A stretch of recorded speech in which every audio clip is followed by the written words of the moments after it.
Hello, hello, hello, guys. Welcome back to another episode of Armchair Pundits. This week, you can see, we've got Lamont, we've got Leon. How you guys doing? Feeling the vibe, carnivaled up. Man, Yeah, for all good, Carnival man, all over good. Man United. Oh, no, Yeah, I'm not There's a starting reason there. for that. There's a reason for that. There's a reason, massive reason. Boy. Well, I'm all right. Been a good weekend, chilled, and Liverpool won, so not much to moan about, really. But we'll move on. So, our run today will be Man United losing to Brighton, Spurs versus Everton, Liverpool versus Brentford. Whoa. You know Whoa. what? Yeah, as Whoa. he's reading that, I was like, "Raw, that's shots fired immediately." Wait, I didn't let even me say the finish. other results. Have just we said come Man in here United with lose to Brighton. smoke? Let me finish. Villa versus Arsenal, City versus Ipswich, and Wolves versus Chelsea. Man gave no story about the other games apart from United losing. You know, that's smoke. Oh, okay, let's see where we're at. Honestly, them HR letters must not be coming straight to your door, mate. Honestly. There's All no the HR. smoke. There's no HR yet. That's why. There's no HR, bro. Oh, No mate. HR. Well, listen, guys, you'll be happy to know that our unbeaten run is over. We were going for the Invincibles this season, but unfortunately, it wasn't to be. So, what can I say? I blame the Was it a deserved PGMOL. defeat? Was it a deserved defeat, though? It's going to sound a bit It's- weird. It's like, I feel like we were slightly unlucky, but they were like the deserved winners in the end. It was a very, very hard pill to swallow. Very hard pill to swallow. I mean, I'm still waiting for the PGMOL to send like a statement out to say they made a huge error. But, you know, I'm sure that will come at some point like they did for you guys last season or whatever it was. The error being what? What was the You know error? what error I'm talking about? The Nacho goal. The one that should have Let stood. us know. The When the- Nacho why goal, the should- one that should have stood. Why should it have stood? The guy was offside. The ball was basically in the back of the net. What are you talking about? Okay. I said basically, you know, Because wasn't the ball was in the back. but The ball was basically, in the back of the net. Offside shouldn't matter. It was No, basically in there. I know it's Old Trafford, and back in the day, these kind of things used to run. But thankfully, Ferguson retired, and that doesn't work anymore, bro. I kind of started from the top, right? So when I'm looking at the way we're playing, I don't feel like we've established an identity, but I feel like we're working towards something. The high press, the guys are kind of linking up pretty well, going from defense, midfield to striker. But I still feel like there's slight decision makings that are going up, they're kind of falling away. I kind of got a few examples to kind of follow on from. So one of them was you got one of your deepest midfielders deciding to press at 1-1, taking him out of position, and he's going to go all the way to the keeper, leaving your defense exposed. That's one of them.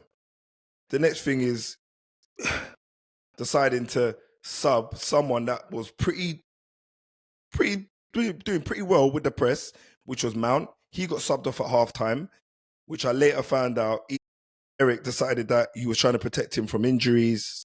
And I can appreciate that after the season that he had last year. So I kind of swallowed that. And then he decides, all right, you know what?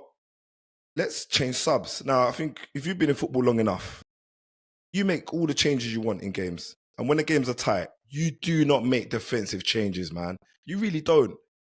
And we decide to change our defense, centre-backs at that, and we get a goal, we get a corner whipped in, and you got three guys at the back post, all licking their lips thinking, oh, mate, we're going to bury this. And lo and behold, 2-1 down, and there's no looking back. So, yeah, it was hard. Trust me, mate. Trust me. I was watching that. I felt like I was welling up. I was like, really? We couldn't hang on to a 1-1. So, yeah, the game was a game of two halves.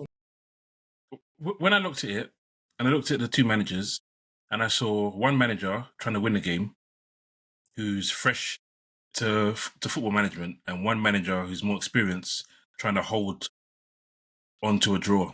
And that's not Man United, bro. Man United trying to hold on to a draw. I just find it crazy. Listen, I get it. He wants De Ligt to be his centre-back, so he's dripping him into games. just play him in under 21 football just to get the minutes if you have to, or find some behind closed doors games that you can do midweek. Because if Maguire's not your guy, and I'll be honest, he didn't play terrible. If I'm completely honest with you, Maguire wasn't horrific in that game. So you're making changes for the sake of it. And let's just stop there for a minute, though. You're talking about Maguire, and he, for me, made a cardinal sin in that game where he let made a mistake. ball Yeah, he did. come across his body in the middle of the box when he could have hammered it out for a corner or a throw-in. And for me, that kind of apprehension is you need to be decisive in them moments. You need to just decide, right, this is what I'm doing with it. Because you don't know what's going on over your shoulder. Even if you've scanned, when you're that close to your goal, you just need to do what's right. And he would know because, playing centre back for years. You just put that out. Put that in Z, mate. And then we deal with the corner. Is that because Ten Hag is not giving him... He's sitting there over his shoulder thinking, when's this guy coming on? He doesn't have the confidence that this is actually my spot and I'm going to earn it.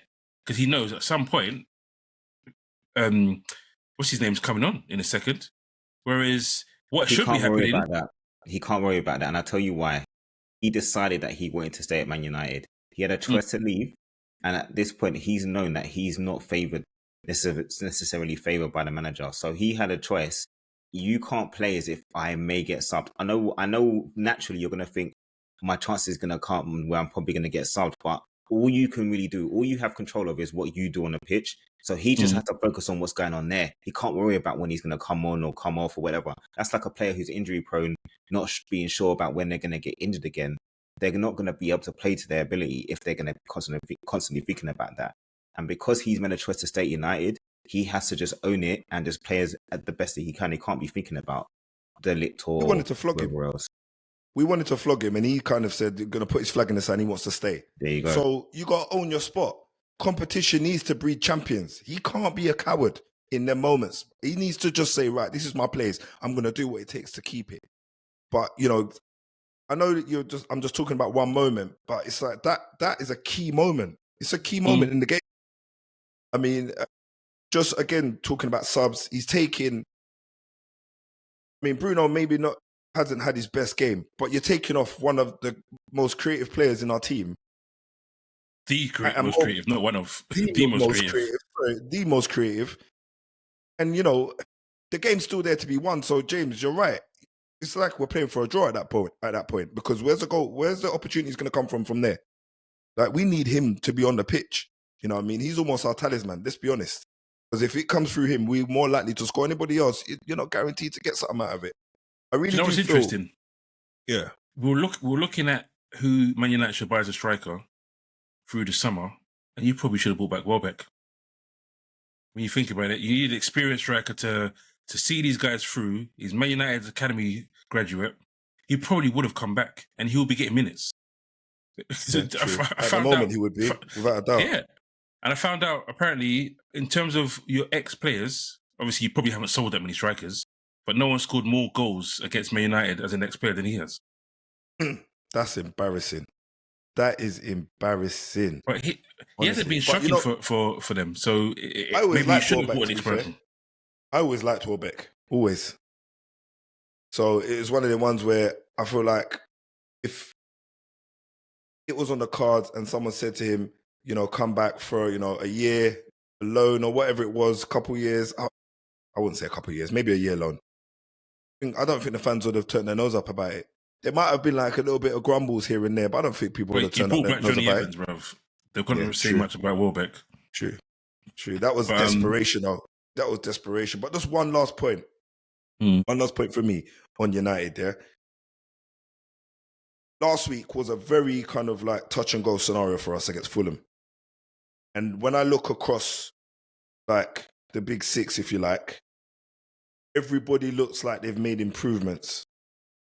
And I don't feel comfortable enough to say United is one of those teams that have made an improvement. I really don't feel comfortable with it.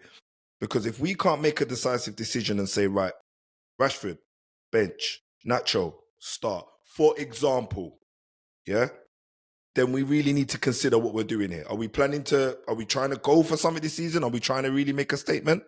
Because against the teams like Fulham, and I know Brighton is a bit of back and forth. We've lost a couple, they've won a couple, yada, yada, yada. But I feel like, when we're making all the signings we're making, we're really saying that we're making a statement in this coming season. So we're looking to turn people over. Brighton, we should be turning them over. We had opportunities to do that. So, yeah, like I said, we need to make some big calls, I think, in the next game. Liverpool. So, yeah, this game was a game that we needed to win. Really did. Going into a Liverpool game, with Liverpool playing how they are, we needed to win this game for confidence to be high. Form goes out the window when you lot are playing. Yeah, listen, I'm not confident going there. As well as we've played at Old Trafford, we've done okay against you, but at Old Trafford, our record is not great over the last 10 years or so. I think we had a 4-0 a little while ago, but I think that's an outlier, in all honesty, compared to that results. Imagine you remembered that. Yeah, of course, bruv. It was a great day. One of Nebuchadnezzar's highlights as a Liverpool fan. But yeah, we'll move. Spurs, Leon's a lot happier, I'm sure, compared to last week. Spurs destroying Everton. Yeah. Pickford giving you a helping hand, which everyone will take. How do you feel this week? Definitely a much improved performance. I think the biggest thing is scoring goals. At the end of the day, we didn't play badly against Leicester, but we created a number of chances and didn't take them. And it did for a while look like we were kind of on the same kind of flex again, because we did have a few opportunities which we didn't make the best of. But credit where credit's due. Really good performance from Son. Obviously, he ended up playing a couple of positions, but playing as a centre forward, one of the things you're going to get with Son is it doesn't matter which side the ball falls with him. He can use his left, his right, doesn't discriminate. But the opportunity to close down Pickford comes from the multiple times he tried to do that during the game. There was a number of times where he did it. And the thing about Pickford that gets Pickford in trouble is that Pickford sometimes acts like he's Ederson in possession. Ederson is one of the best keepers you will see. Him and Ter Stegen with their feet, and probably Neuer are the best in the world with their feet. And Pickford thinks he's on that level. And that's the only reason why Son was able to close him down, because Pickford doesn't slip. It's almost like he gets the ball and thinks he's got enough time, and before he knew it, he didn't have enough time. And so he's got a really long wind up. That's what I've noticed. When he kicks the ball, he's got a really long wind up. He does. But the thing is, in that situation, it's awareness, right? He thinks it's not just a wind up, but at the end of the day, he could have got rid of that ball quicker and should have got rid of the ball quicker. But it's because of his self-confidence at times. Arrogance. Yeah, it is arrogant, really. Yeah. There's always a borderline between confidence and arrogance, but he got himself in trouble with it, and Son capitalized. So credit to Son, because he's 31, 32 now, and he still runs as hard as anyone else you'll see in an attack. Really impressed with Odebear. Brilliant debut for me. Like I can already see that he's probably our best winger. I saw him for 20 minutes and I already felt like he was better than any other option we had on the wings. We went quite attacking because we had Maddison and Kulusevski in midfield alongside Basuma, who was in redemption mode. And obviously got his goal, brilliant goal. What a goal, by the way. Played really, really well as well. And I don't really feel like the Maddison-Kulusevski connection quite works in that midfield. I don't know. I think you can only play really one of them in the centre out of the two. It's just which one on their day performs better. But I don't think Brennan Johnson offered much on the right. But Odebear, man, first touch, his ability to take on people, making good decisions, constantly running, tracking back, helping Udogie, it's brilliant. And then we had goals from another goal from Romero from a corner, and then Van der Ven showing his ability to bring the ball from defence all the way up into the final third. That was ridiculous, boy. And even better for me was his decision making, like knowing when to release the ball at the right time. And we've seen a number of players go into those opportunities and they pick the wrong pass. They time not from centre back though, Jake. Not from centre back. I think the geezer's still running. He's still running, Geezer. I'm Forrest Gump telling mode, you. Forrest Gump mode, bruv.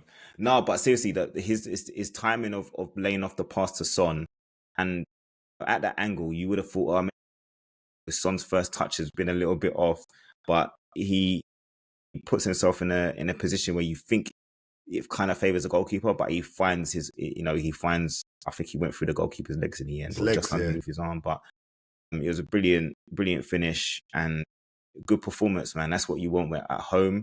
But the biggest takeaway was clean sheet.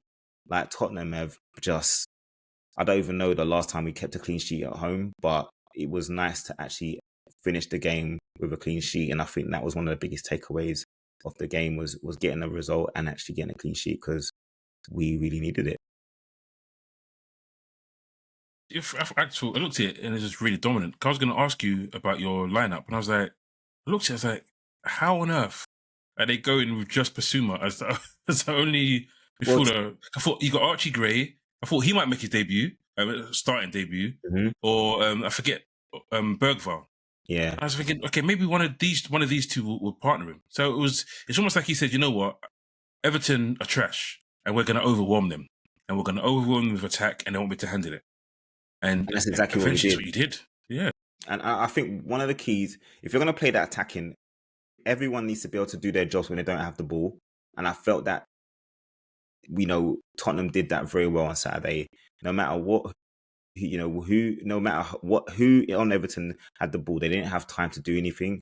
So I think that's one of the things that we need to be able to take into other games, because Everton were poor, and you can see like they don't have a lot of confidence at the moment, and Sean Dyche is still trying to figure out where he wants this team to be. I don't think he wants to do another Burnley. Everton are a much bigger club, and I don't think the fans will accept playing like Burnley. So he's going to need to find a way. But right now, Tottenham have got the win, and we've made a poor Everton team look as bad as they are right now. And I'm just glad, as I said, that we got the victory. Well, when you see Keane in the defence, then you're happy most times, if I'm completely honest. And unfortunately, that a youngster, 19-year-old Dixon, not sure if it's his debut or not, but coming up against Oderburn's son in your first game, it's something to be excited about, but it's something to also to have a bit of trepidation. Like, seriously, am I going against these two? Oderburn's the same age as him, but there's levels in it. No, he was very good. He was very good, mate. He was giving me Doku vibes. Every time he gets the ball, you're thinking, what is he going to do? And it's going to be positive. Yep, he's positive. He can go on the inside or on the outside. It doesn't matter. He's confident enough to use his left foot to deliver crosses in. Sometimes they come off, sometimes they don't. But you just feel like, as I said, seeing him play, he already is our best winger. I can tell you that for a fact. Son is a different kind of winger. He's not even really a winger. He's a forward, and he scores goals. So I think Odegaard coming in is going to be great for us to allow Son to play where we needed to play to get goals. He'd have the freedom to just go inside like he likes. Yeah. And Odegaard on that side, that's a nice little link up. If they can get that tick in, even Udogie, when he goes forward, he's very, very positive as well. Brendan Johnson on the other side, he's got to really question himself and say, right, this guy's just come in and lighting it up. Yeah. Why can't I do that? And to be fair, he's got qualities. He's just not as good. And I like everyone keeps talking about this potential and stuff like that. Brendan Johnson's been around, man. He's not new to the game. He's played Premier League, he's played Championship. So where people are seeing this potential, I don't see it. I see a player, but I don't see a Tottenham challenging for the top 4 and beyond. I don't see Brendan Johnson as that guy, and I never did when we signed him. But all we can do as fans is just try to support him and hope that he delivers when we really needed to deliver. And luckily, we didn't need him to do much on Saturday because other people stepped up. Okay. Last bit I would say, Udogie, it looks like he came off injured. Do you know if that was a serious injury or just a minor? Not sure.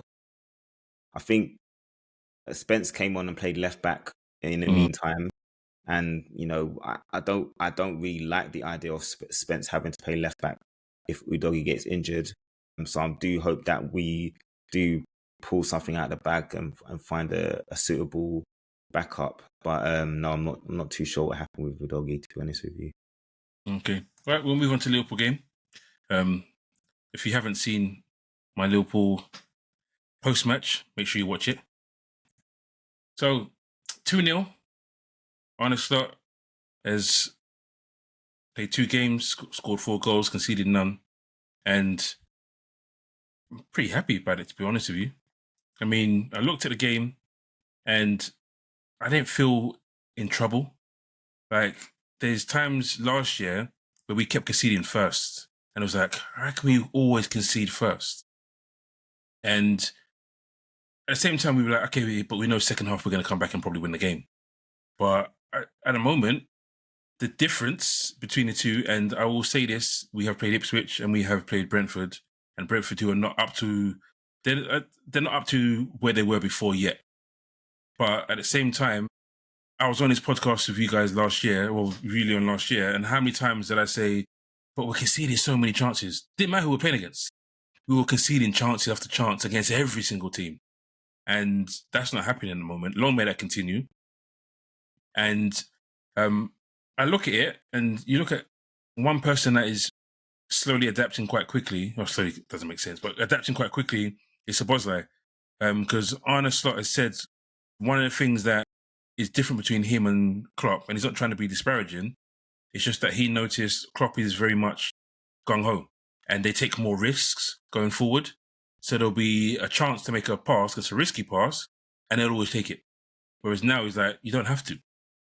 Like, hold on to the ball, build some pressure, and we'll still get a goal, get a shot. And there was times where I saw Szoboszlai slowing it down, and I'm sitting there thinking, play the ball. But at the same time, I'm thinking, okay, this is not Klopp football anymore. That's not going to happen. And it actually helps us because we don't have those instances where we're playing basketball, where we've played that pass, and it hasn't made it, and now we're short, and everyone's running back, and we're in transition mode all the time. So I'm liking that subtle change at the moment that I'm noticing.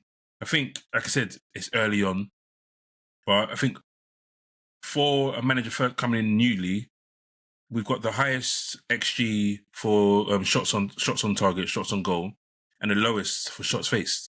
And I said to you guys at the beginning of the season, in the first podcast we did, that we conceded a lot of shots in pre-season, and that was my worry. And we're really starting to address that. So I'm happy, man. Salah, you said it, Lamont. Is he going to be Samson or not? Not affecting him. Not, bruv. He looks so sharp. at all. He looks so sharp at the moment. His touch was bad, though. Listen, I will say he was annoying me. His first touch was not there that day, but his work rate was there. And as Leon said before we came on, his finish for our second goal was just sublime. Yeah, it was perfect. This is what I feel about Son, bro. Like, me and Dan were watching Son the other day, and we were like, what's going on with his first touch? Like, he has some off days, but he scores 2 goals. And it's the same with Salah, man. Like, there's times where you're like, what on? And then he still manages to do the goods, to do his job. So, I mean, 2 goals, two games, 2 goals. You can't complain. And an assist in there as well. Yeah, and an assist as well. Yeah. But listen, he's got the same amount of points as Haaland. If you're fantasy football, so he's doing his job. Don't do that. Don't do that. Don't do that. He's doing his job. I said, on the first podcast, I said to you that we're about 20 goals shy. We're still way off the mark, and you're pushing your face. You're pushing my face in it now. You're still on 0, isn't it? 0, yeah. Basically. But I look at it and I think there's a long way to go. And Slot has said it many times. There's a lot of work that needs to be done for us to be where he wants us to be. But I don't see any negatives at the moment. Obviously, going to Old Trafford. Ipswich and Brentford, though. Yes, I'm saying. Let's get into context. But like I said, it's Brentford and Ipswich. But like I said, last year, those games, we drew against newly promoted teams. Not even last year. I've said it on this podcast so many times. Our record against teams that come up from promotion is not great. We don't lose those games, but we struggle in basketball games against them, and we get draws. And it's like, why? Why is that happening? So yes, it's the first 2 games, and going to Old Trafford is going to be a much, much, much more difficult proposition to go up against. But I'm just, like I said, I have no complaints, really. I have no complaints. I look at Diaz, where people in the summer were saying they'd rather Gordon over Diaz, and it's like Diaz has heard it himself because he started the season on fire. He's come out the gates. Yeah, and Gravenberch, he's not a 6, and I would rather have a natural anchor to play in that position, but he's not doing himself any harm. He's not playing like a 6. He's still playing like an 8, trying to be a 6, if that makes sense. But he's doing a decent job of it, and he's for still me, transitioning. long way to continue. Yeah, he's still transitioning it. Do you think he should have had a red card though? No. It's not a red card. There's not enough contact for it to be a red card. Was he? It has to be contact. Just like your whole. Not enough, bro. But listen, are we playing tiddlywinks? Or are we playing basketball? Yes, he touched me. So it's not a red card. Listen, the red card threshold should be higher. Like the way they've lowered red card thresholds over the last few years because of VAR is nonsense. That's not a red card. It's as simple as that. Yellow is sufficient. Listen, if he takes him out cleanly, like both feet take him, I have no arguments. So basically, he snaps his leg. That's a red. No, but you don't have to snap someone's leg to be a red card. There's other challenges we've seen that I want you to watch it again. I've seen it loads of times. Take the Liverpool hat off and tell me that one. I've seen it loads of times. I've seen there was one even last season similar with Chelsea where Gusto didn't get a red card. And I was like, it's not a red card though. Some people say calling for a red card because he's going in high and he's stamped down. It was clumsy, yes, but it wasn't a red card. There wasn't enough force on the contact for it to be a red card, in my opinion. So, listen, I know you didn't want him to play against us, against you guys next week, so. What you saying? Trepidation. Are you on mute, Leon? You're on mute, Lee. Shame, I forgot. I was gonna say, don't you want your Liverpool to be at their best so you can show that you can beat the best, bro? I don't care what Liverpool got over there. I don't care. I'm looking for every little bit of advantage we can get right now. Listen, if he could, he'll be there calling everyone, go to the hotel and beep, do fireworks, everything. Let them have no sleep. That's it. You don't need to say no hotel to go United, man. It's down the road, bro. I'll drive one of the carnival trucks outside there if I have to, mate, and just play some beeline. But yeah, happy. Not much more to say. Like, bring on Man United, and hopefully we get a positive result.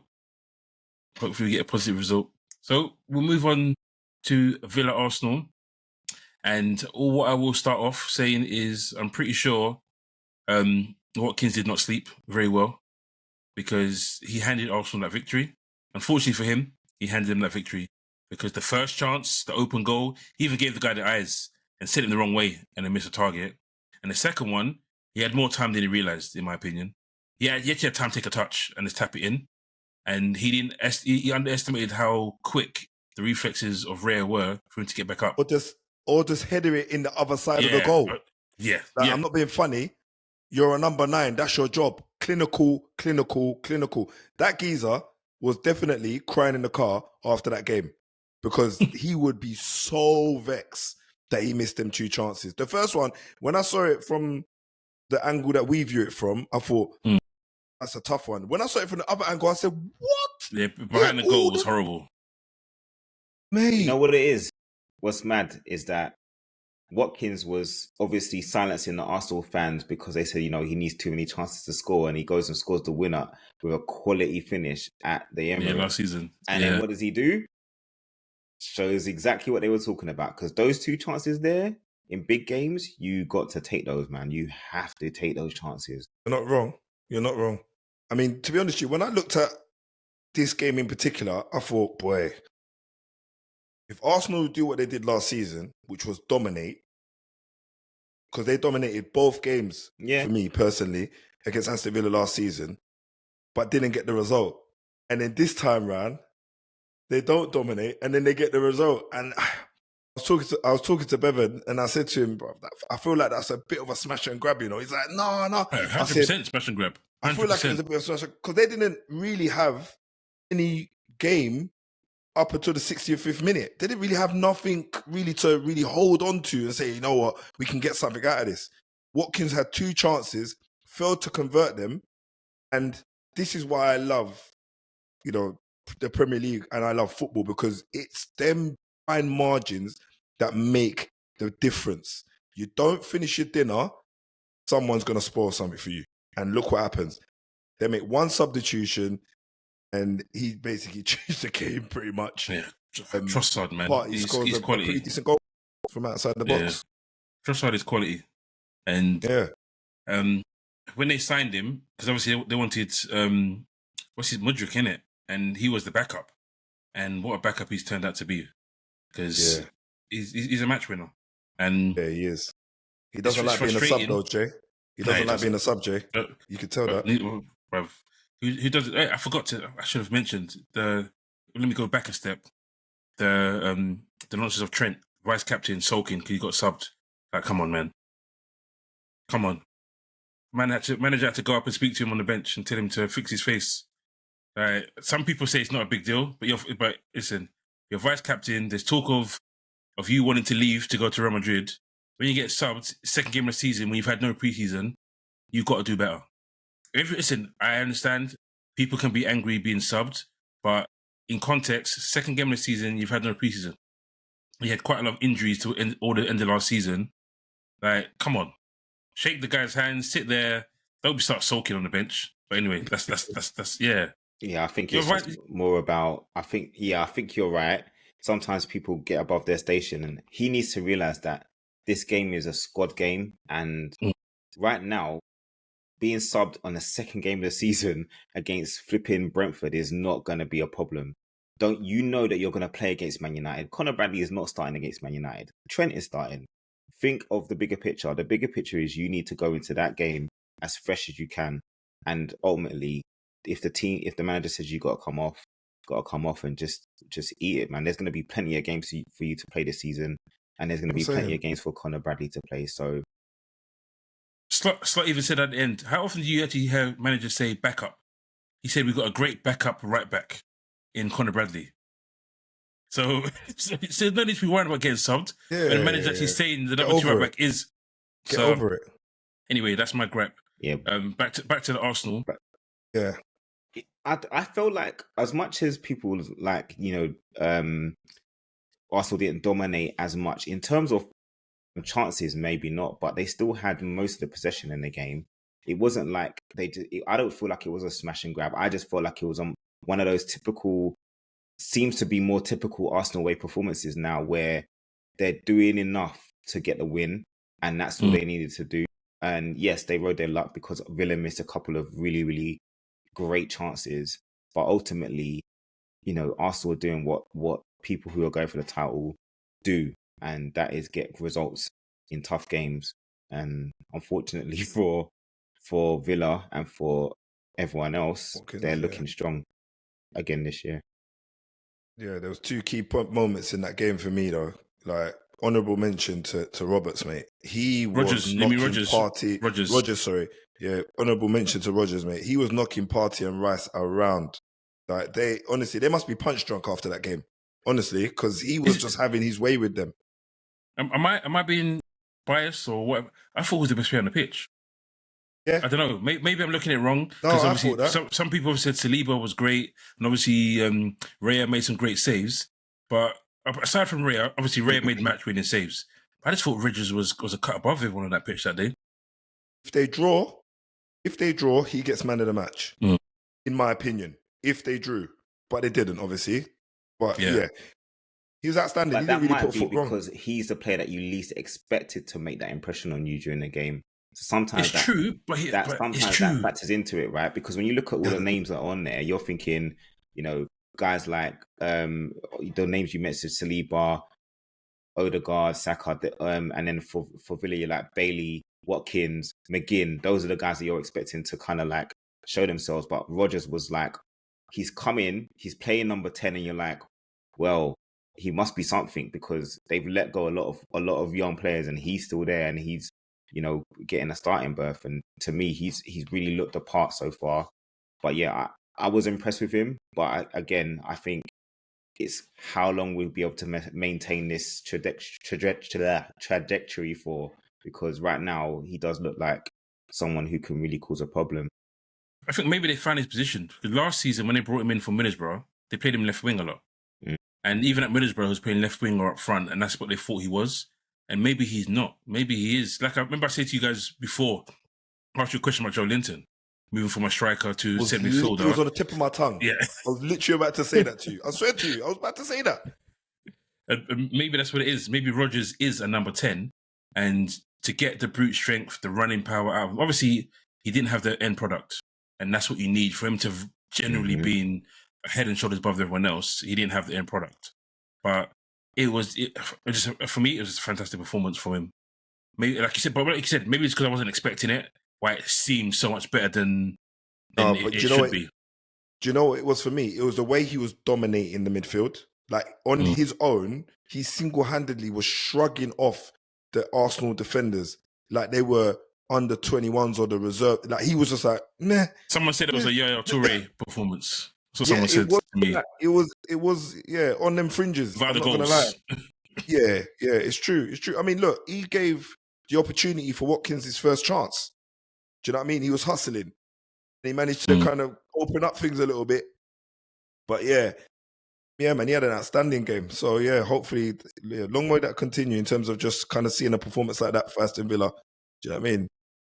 Cool. All right, we'll move on to the last two games. City versus Ipswich. They angered them.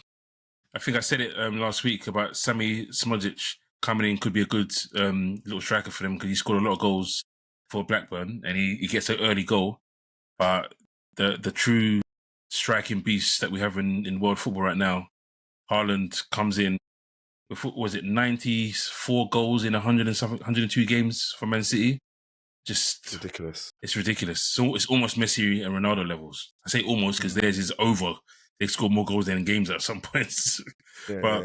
Yeah, City, it was just a walk in the park. Yeah. It's what you expected from them at home to Ipswich, if I'm completely honest. Yeah. They treated them like a newly promoted side, basically. Welcome to the big leagues. Do you know what it was there? Because they were popping shots from all over the shop. Just you know what I mean? Bruyne had a shot from, 40 yards out. I think Lewis had a shot. Hey, they were just having fun. Mahrez 2.0. Because you think their first, season game back in the Prem, their first two games is Liverpool and Man City. Yeah. That is harsh. That is harsh, man. Obviously, every game's going to be hard for them because they're newly promoted teams. But to get those two in your first two games, I think they'll be looking to get through this spell and just hopefully start picking off points against other teams. But can you look at it in another way? Like, okay, cool. We're not winning those two games. So you go with the mindset that we're here, we play those two games, and the real season starts now. So we make sure our mentality is strong and the defeats don't hurt us mentally, and then we go into it. I don't think they gave a terrible account of themselves. I mean, 4-1 to City, we've seen big teams get brushed 4-1. Yeah. I've seen my team get brushed 4-1 enough times against Man City at their patch. So for me, I felt that the fact that they scored first was like, wow, it was a shock. And the finish obviously slightly fortuitous because it, slightly went under Edison's legs. But to me, that game it was always going to be a tough game for them. And when Erling Haaland is on form, he's very difficult to stop. And I think he's had like 9 hat-tricks or something already in the Prem, which is ridiculous. He's got the same amount of hat-tricks as Rooney had in his whole Man United career. Mad. That is just cold. Premier League. And it's cold. We all know how good Rooney was. Sorry. Well, he's second in all time. Yeah. So it says I mean, looking at Ipswich though, I feel like even the game against Liverpool, they had a few chances that they could have actually turned it around before Kwanzaa got taken off. So in the first half, they had a couple of set pieces that if they had really gone for it, and if their fortunes had been on their side, they could have maybe got a goal out of that. Do you know what I mean? It weren't a case of they were quality, but they had a few chances that you argued that they could have got a goal, but they didn't, unfortunately. Yeah. Okay. I think they'll be all right though, just on the two performances. Sorry, Jay. I don't know. We'll see. Everton might replace them for that bottom three that we picked. But yeah, move on to Wolves Chelsea. We did say that if Chelsea get it right, Chelsea teams will get a beating. And Wolves, there was some feeling in that game because Madueke said some derogatory stuff or made a derogatory post about Wolves as a city. And then, well, not Wolves What as a did city, he but actually say? that Because part I of don't Birmingham. actually know No what one. he said. I think no one. I didn't see what he said, but it is. No, I it's think he something. said Yeah, it's just not a nice place to be, or something. Like basically, that. I but see, it wasn't so polite. essentially, It yeah. wasn't so polite. And then It obviously wasn't so you polite. started off with what's his name, striker. I forget his name now. Nicholas Jackson. Yeah, Jackson then enticed in going towards the fans instead of in front of them instead of his own fans. That getting started up, and then you had Cunha telling him to calm down when he scored, and then Jackson retaliating on that. It was feisty. There was needle, man. There Feisty was first needle in half, that game. yeah. It was a But really then good first half, man. Like, it in was a all good game in fairness, general, wasn't it? it was a good game, and the 6-2 was not a fair reflection of the result at all. Because if you Leon, look at I'm the with you. XG, Wolves had more XG than Chelsea. So for the game to have gone the way that it did, I think Wolves paid the price for, I think, emotions getting in the way for them, especially in the second half. I felt for Madueke to have at least two of those goals, almost exactly the same thing happened. Yes. There was an overlap. Yeah. How do you not fix that? You've got to. You as a players, you've got to look at your situation. It can't be always be the manager. As players, you can see that there's an overlap. And when the way that Chelsea played with Palmer kind of drifting in between the centre back and the left back role, then you've got Madueke who's literally on the left back. You have to do something to help out there. When one of your midfielders has got to tuck in because the centre backs can't move, they need to stay in the centre. So for me, I felt it was poor defending, a little bit naive for Madueke to have the opportunity to score those goals, but you have to give him credit for the finishes, man. 2 right foot finishes. Yeah. And the deflected one with his left was, it's unfortunate for the keeper, but It was a goal. I've never seen him look like he's willing to use his right foot, and the fact that he did and scores, gotta give him credit. Yeah, it's true. I mean, yeah, Wolves are in a little bit of dismay though. 8 goals in 2 games. Mm-hmm. Yeah, they've lost defenders though, innit? They lost Collins the year before. Yeah. They lose Kilman this year, captain. And they haven't really replaced them properly. They've got players that they've had around. That was obviously, no one understood that. No, because he couldn't play in a 2. A couple of managers ago, though, wasn't it, Cody? Yeah, it was. Yeah, it was beginning of last season, basically. But yeah, it's going to be interesting to see where they fall. But I think they'll probably be good enough. But it's just whether the 21 players, which Maresca said that he will be working with, not 43. Whether they can gel. Mate, he is a killer. Yeah, he shut them down.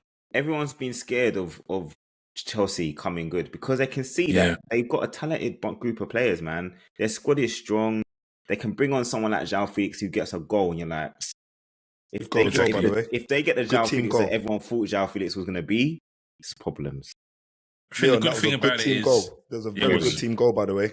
Very good team goal. And I'll be honest, it's an uncharacteristic finish from João Felix because he's another one. Oh, yeah. He's got all the techers you could ask for in the world. But the amount of times I've seen this guy miss so many of those type of chances, I'm like, it's like another Nunes with him at times. He's got so much. The problem they still have though is they haven't got a good goalkeeper, and they don't have good enough centre backs. Like you need experience at the back, and they've got kids. The whole back line are kids. So when push comes to shove in those big games, is that back line going to be able to hold out? And it probably won't, in all honesty. So time will tell. The last game that we'll quickly touch on, because there was some controversy in it, is the Newcastle game. Bournemouth vs Newcastle ended 1-1, but penalty. Was it Bournemouth a penalty? Bumped. Yeah. For me, that's not a handball.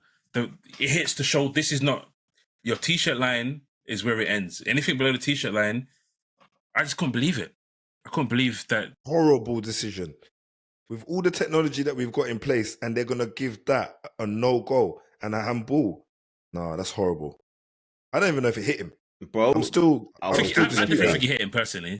I don't think it did. I don't feel like it was conclusive though, James. Like to me, it was so close to both players that I don't even think you could actually, on hand on your heart, say it definitely touched him. But even if it does, Yeah. it's what makes not it in a worse then. position which is an advantage. Like your arms are, if your arms are here, if your arms up here and a ball hits your arm here, I can understand that's a handball. No, but that's not handball though. No, no. Bruv, I'm not talking about your shoulder. I'm talking about if your arm is up here, because the ball looks like it hits around like no, but my around point here. is this: if the ball hits anything on your t-shirt line, it's not handball anymore. That's the rules. Okay. So if it touched your t-shirt line, it's no longer handball. It has to touch your skin. Apparently, If you're wearing a t-shirt, that is VAR, obviously that's long not- sleeve, then it's different. I told you, VR are making their own rules this weekend, mate. I told you. See? First Man United, now Bournemouth. See what I mean? I don't think it was hard done by as you think, bro. Trust me, bruv. Clothesline. Should they have been down to 10 men? Because you're talking about Liverpool getting a red card against them. I mean, Joe Linton got away with it, bruv. He's went WWE. What? I think what gets him away with it, what makes it worse is the fact that he could quite easily have injured the keeper because of the way he takes the keeper off his feet. He could have easily have landed awkwardly, shoulder something. So to me, I think that is where you got to look at it and think, bro, what are you doing? And you knew what he was trying to do. He was trying to stop a quick counter attack, but there's methods, and he. Do you think it was lucky? It's a violent conduct, red card. But do you think it's lucky? The reason why it might not be given as violent contact is he didn't touch his face. Because they always say if you hit the face, but because he's got his shoulder and got around his neck, it didn't reach the threshold. If he grabbed him around his face, then he might have got a red card. I think because he got his shoulder and neck, they probably thought, it's really bad, but it's not quite red. Let me ask you a question then. Let me ask you guys a question. Right? On that. I want a red. Wait. Okay. But let's just ask you a question, yeah? Devil's advocate. What happens if the keeper gets injured, like Leon said? What's the card then? Still they yellow? React. They react. Because we had this with Mane. I think Mane got red carded. Then everyone said it wasn't a red card. And then they saw Edison's face. And Edison's face was bleeding. And they were like, okay, it's a red card. But beforehand, he saw the yellow card in his hand. And then he saw his face and he put the yellow card back in his pocket and he gave him a red card. In all honesty, though, I thought that was a red card, bro. You can't put yourself that high and collide with man's face. But I'm saying how it changes differently, innit? They thought it was a red, but how the actual impact makes a referee change his mind. So in that regard, if he had gone down and his shoulder was busted and dislocated his shoulder, they would have given him a red card. The reason why they have the cards there, is to discourage players from doing the same action again.